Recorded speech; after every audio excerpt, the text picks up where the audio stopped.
Ya. Tengah.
Solali.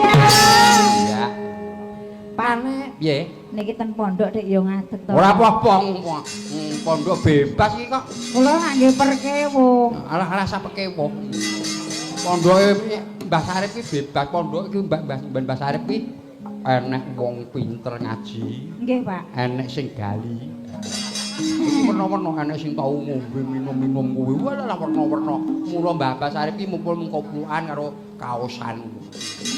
Jenengan riyen nggih jebolan pondok apa? Well aku ki padake kaya Pondok napa, Pak? Pondok Indah. Kok Pondok Indah? Pondok Indah napa mboten hotel? Ndah yo Pondok Indah iki ngene kok.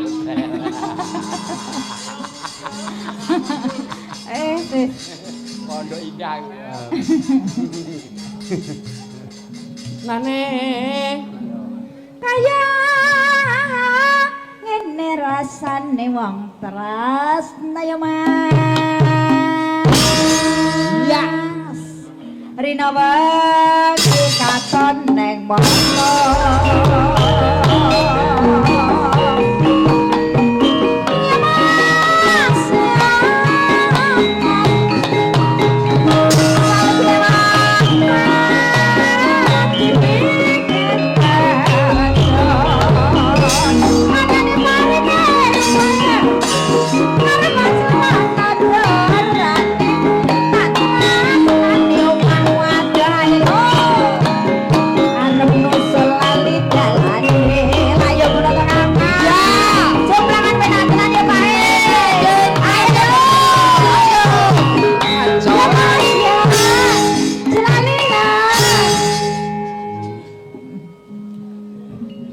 Jane ndek wau anu Pak. apa?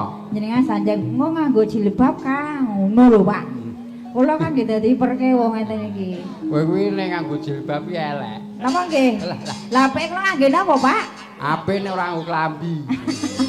Lah jenengan iki wis tuwek apa ya mampu. Jenengan iki lho wis tuwek barang kok. Nah, aku seneng nyawang sing ora nganggo klambi niku kok. Lah napa jek mampu kinten-kinten? Mampu aku nek nggon HP nonton ngono-ngono kuwi ya. Bab bayi. Ane. Diguyu aku loro guyu kabeh. Ngerti nek ndek bojo ya nonton sing ngono-ngono kuwi ya.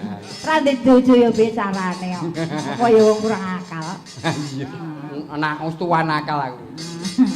Lah nggih jare jenengan duit iki mboten seneng. Ora seneng aku. Lah nggih, senenge napa, Pak? Senenge masane wong wedok. Lah nggih lek duit gitu wong wedok maksude. Ndek andete kayak wong wedok. Nggih. Kula mboten tau jan kei no. Iya sesuk tak kei.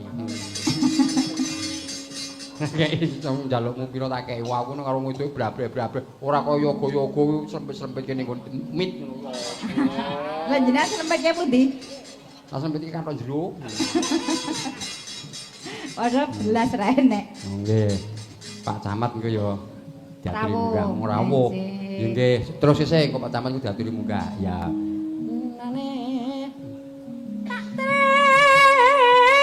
Nani omahmu ado ya Mas. Arep nusul alita